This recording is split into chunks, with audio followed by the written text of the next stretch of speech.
As the chair of the Institute of Strategy, Resilience and Security at University College London, it's a pleasure to address you in this Pacific Islands Forum and address you across space and across time. Where some of today's audience, it's midday on the 30th of June, and for others, midday on the 29th of June. So it's the first time I've had a good excuse for not knowing what day it is. The cross-cutting subject of resilience has been an interest of mine throughout a fairly lengthy UK political career and across several UK cabinet posts. The centrality of energy to the UK economy was brought home to me and to my UK cabinet colleagues as far back as September 2001, over 20 years ago, when after a tripling of the oil price, a wave of protests by lorry drivers at the price of diesel fuel reduced the flow of fuel in the United Kingdom to a trickle. This unexpected fragility of UK supply chains, a resource resilience issue, in an increasingly connected economy, focused our minds, those of us in former Prime Minister Tony Blair's cabinet, on Churchill's astute observation that even in our highly developed UK society, we are only, and I quote, 3 meals from anarchy.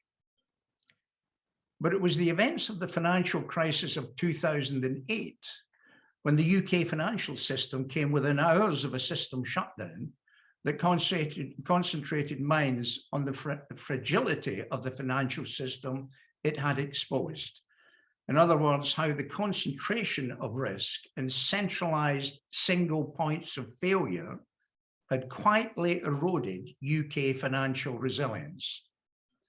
So it was against this background, with financial resilience in mind, that I, in 2008, founded the UCL Institute of Strategy, Resilience and Security by way of a response.